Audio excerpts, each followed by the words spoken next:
우리 사랑하는 중앙청년부 여러분 모두 사도행전 묵상 잘 하고 있죠? 우리 청년들, 많은 청년들이 묵상 운동에 동참하고 있어요. 묵상을 벌써 시작한 지 한 주가 훌쩍 지나갔는데요. 묵상 운동에 있어서 가장 중요한 것은 포기하지 않는 거예요. 매일매일 하지 못하더라도 끝까지 도전하는 거 포기하면 안 돼요. 그렇게 한번 끝까지 도전해서 끝까지 갈 수 있는 우리 청년부 모두가 좀 되었으면 좋겠습니다. 오늘은 이번 주에 묵상한 내용들을 한번 좀 살펴보고요. 그리고 다음 주 내용을 좀 간략하게 좀 서머리를 좀 한번 해보려고 하거든요. 자, 이제 시작합니다. 사도행전은 성령의 역사, 그리고 교회의 시작, 그리고 복음의 확장을 보여준다고 이야기했어요. 그 역사의 흐름 속에서 하나님께서는 성도들을 세우셔서 그들의 증인으로서 성장시키십니다. 1장의 전반부까지만 해도 제자들은 변화된 모습이 아니었어요. 1장 11절까지 누가는 부활하신 예수님께서 승천하시기까지의 일을 다루고 있거든요. 근데 승천하시기 전에 예수님께서는 제자들에게 하나님의 나라에 대해서 가르치셨다고 기록하고 있어요. 많이 당황스럽고 두려운 상황 속에서 제자들이 그 가운데서 붙들어야 될 본질이 무엇인지 예수님께서는 설명해 주셨던 거예요. 예루살렘을 떠나지 말고 내게 들은 바 아버지께서 약속하신 것을 기다리라. 요한은 물로 세례를 베풀었으나 너희는 몇 날이 못되어 성령으로 세례를 받으리라. 지금 제자들이 마주한 삶은 약속하신 성령을 통해서만 감당할 수 있는 삶이었기 때문에 예수님께서는 기다리라 라고 명령하고 계신 거예요. 7절에 보면 이렇게 기록되어 있거든요. 때와 시기는 아버지께서 자기 권한에 두셨으니 너희 알 바가 아니다. 제자들이 관심을 가져야 될 게 그게 아니라고 예수님께서 말씀해 주시는 거예요. 그렇다면 이들이 바라봐야 될 것이 무엇이었을까요? 그 뒤에 8절에 나와요.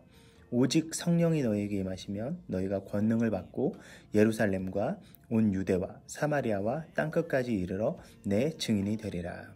환경이 어떻든지 내가 지금 뭘 할 수 있을지 그게 중요한 게 아니라 그들은 그 자리에서 증인으로 서 나갔어야 됐다는 겁니다. 모든 것은 아버지의 권한 아래 있으니 먼저는 그들이 예루살렘, 그들이 지금 있는 곳이죠. 그곳에서부터 온 유대와 사마리아, 그들의 근방에 있는 곳입니다. 거기뿐만이 아니라 더 멀리 그들이 갈 수 있는 한 최고의 그 땅끝까지 이르러 그 예수 그리스도의 증인으로서 서 나갈 것을 명령하고 계신 거예요. 그 삶을 살아나가기 위해선 예수님께서는 성령이 너희에게 필요하다라고 말씀하고 계신 겁니다. 그리고 그분을 기다리라라고 명령하고 계세요. 그리고 나서 예수님께서 하늘로 올라가세요. 여러분 한번 생각해 보세요. 예수님께서 하늘로 이렇게 올라가셨을 때 제자들은 어땠겠어요? 뭐 달라진 게 없어요. 약속하신 성령께서 그 자리에 바로 임하신 것도 아니고요. 약속 하나만 떨렁 주시고 올라가신 거예요. 그런데 중요한 게 있어요. 예수님의 부활과 그리고 예수님의 승천을 직접적으로 목격한 그 자리에 있었던 현장의 증인들이 달라졌다는 거예요.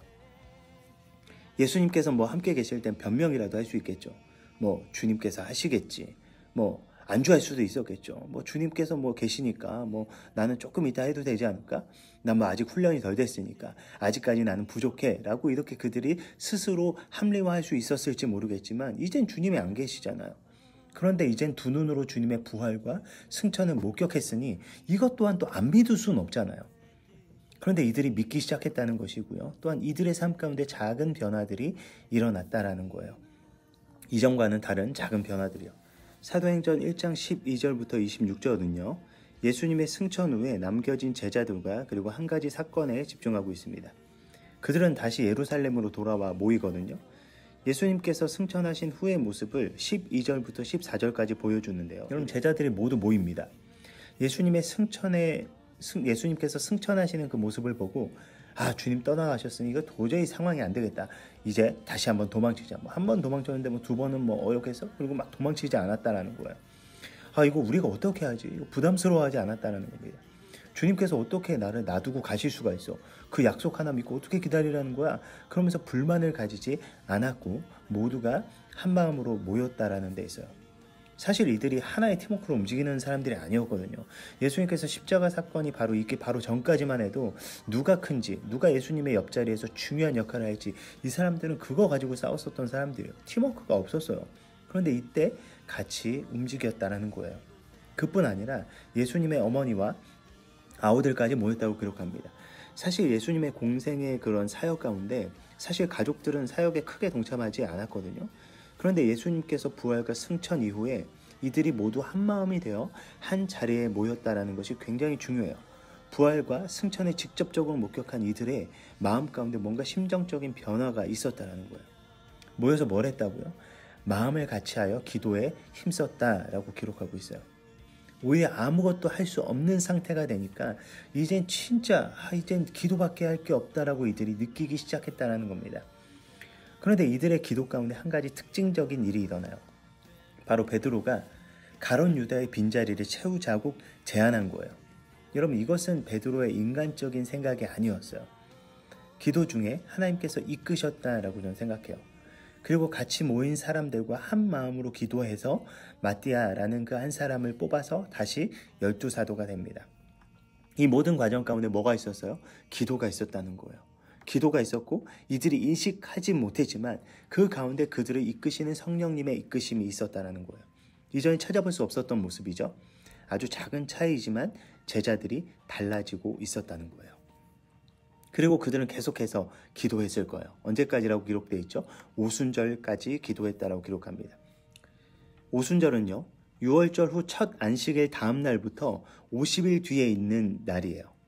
예수님께서 부활하신 후 40일을 이 땅 가운데 계셨다라고 이야기하니까요. 예수님께서 승천하신 후 약 10일 정도를 제자들이 마음을 다 같이 해서 기도에 힘썼다라는 이야기예요.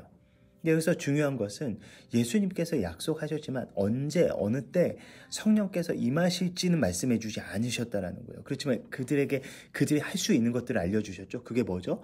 기도하는 거예요. 그럼 이거예요. 이들이 알아야 될 권한과 이들이 해야 될 것들이 있는데 언제 성령을 주실지는 오직 하나님의 권한 아래에 있는 거고 이들이 해야 될 것은 기도였다라는 거예요. 하루 이틀이 아니잖아요. 10일이 넘는 이 시간 동안 그들이 기도에 힘썼다라는 거예요. 여러분, 이게 생각보다 쉽지 않아요. 상황이 달라지지 않고 여전히 두렵고 무섭고 어떻게 될지 모르는 상황 속에서 이들은 정말 이 힘든 것들을 이들이 해냈다라는 겁니다. 이들 가운데 무언가 변화가 있었다는 거죠. 그리고 성령께서 이들의 마음 가운데 이미 역사하고 계셨다라는 겁니다. 그리고 고대하던 성령 강림이 사도행전 2장 1절부터 13절까지 자세하게 기록되어 있어요. 오순절에 기도하는 가운데 하나님께서는 놀랍게 약속하신 성령님을 보내십니다. 그들은 그들 가운데 임하시는 성령님을요 볼 수 있었고요. 그리고 들을 수 있었어요. 그들이 인식할 수 있는 방법으로 성령께서는 그들 가운데 역사하셨습니다. 그렇다면 왜 성령님께서 오순절에 오셨을까? 여러분, 이게 중요한데요. 오순절은 유대인들이 지키는 3대 명절 중에 하나거든요. 6월절 이후에 50일째 되는 날에 드려지는 감사절이 바로 이 오순절인데 첫 추수를 기념해서 드리는 절기이기 때문에 어떻게 보면 농경축제처럼 여겨지기도 했어요. 그런데 그 근본적인 의미는 바로 그 첫 번째 근원에서 찾아볼 수 있습니다. 이스라엘 백성들이 6월절 이후에 출애굽을 하잖아요. 6월절 그 사건을 통해서 바로가 이젠 도저히 이건 감당이 안 되겠다라고 결단을 하고 이스라엘 백성들이 나오지 않습니까? 이스라엘 백성들이 6월절 이후에 출애굽을 하고요. 그 뒤 약 50일이 지난 후에 지금의 어떻게 보면 오순절이죠. 그때 이들은 시내산에서 하나님께서 주시는 율법을 그 자리에서 받습니다. 그리고 모세가 그 자리에서 낭독을 하는데요. 하나님께서 구속하신 그의 백성들에게 그들이 어찌하면 앞으로 하나님의 목적 가운데 온전히 살아갈 수 있을지 말씀으로 알려주셨던 그때가 바로 오순절이었다라는 거예요. 그렇기 때문에 오순절에 성령님께서 임하신 것은요. 그냥 그때 날이 좋아서 그때가 때가 보니까 딱 50일 딱 왠지 좀 뭔가 있을 것 같잖아요. 이렇게 해서 오신 게 아니라는 거예요. 바로 목적 때문이에요.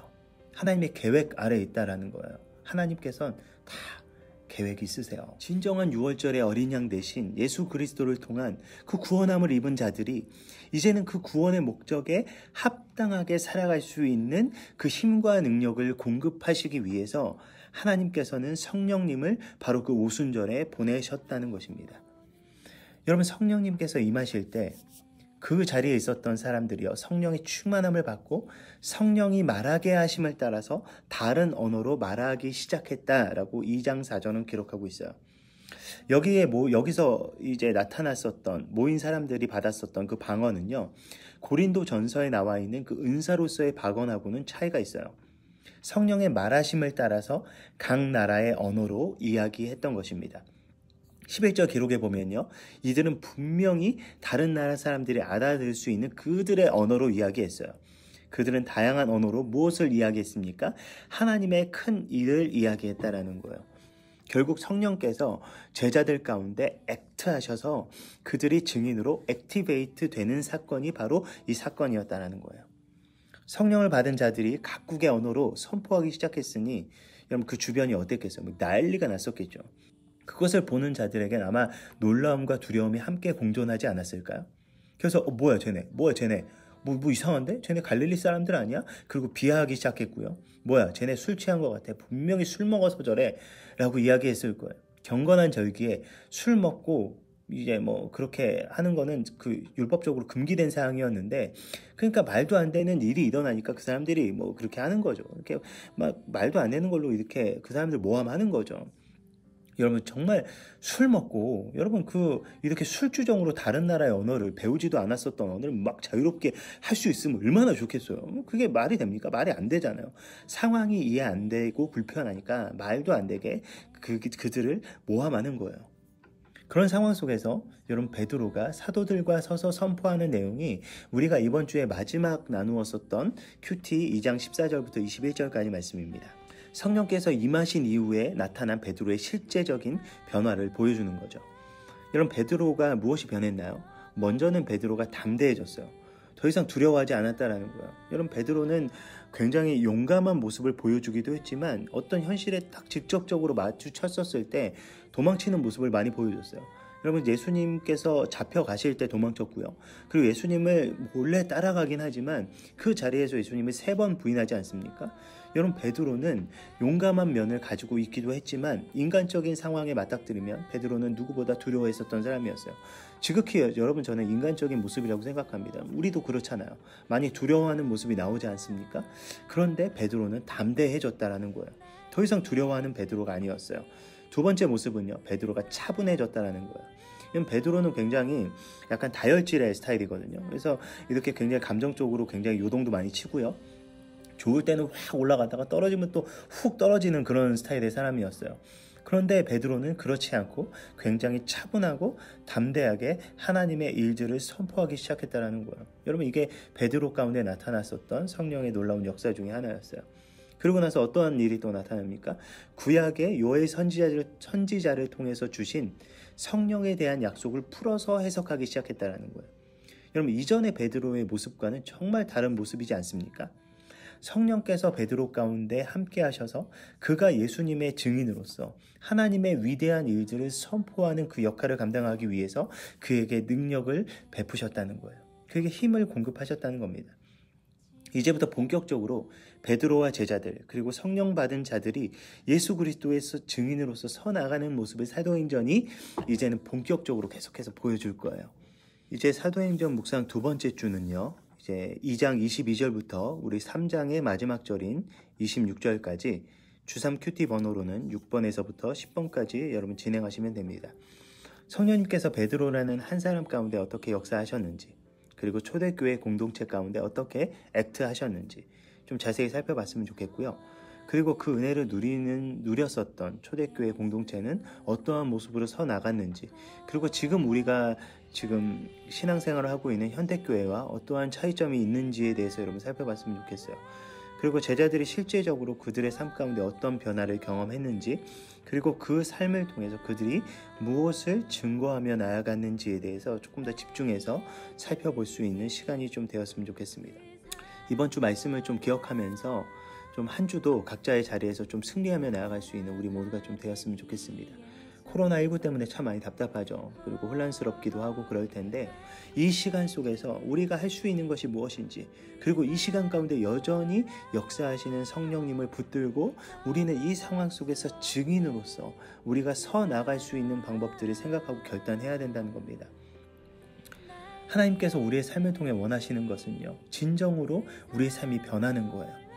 사역과 일에만 집중했었던 우리의 마음과 우리의 삶을 이제는 본질로 돌이켜야 된다는 겁니다. 훈련하기만 하고 직분만 가지고 있었던 우리의 삶의 본질을 이제는 돌이켜야 된다는 거예요. 신앙과 삶은 분리될 수 있는 게 아닙니다.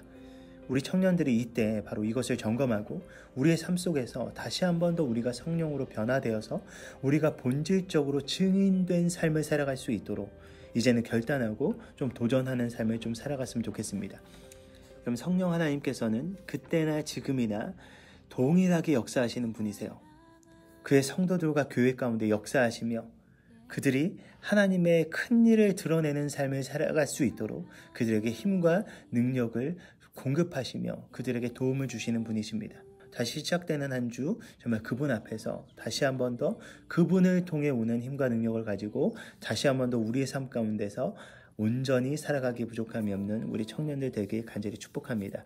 그럼 이번 한 주도 여러분 큐티 한번 열심히 한번 최선을 다해서 한번 좀 해봤으면 좋겠어요. 여러분 준비되죠? 자, 믿음을 가지고 다시 파이팅 합시다. 우리 중앙청년부 파이팅!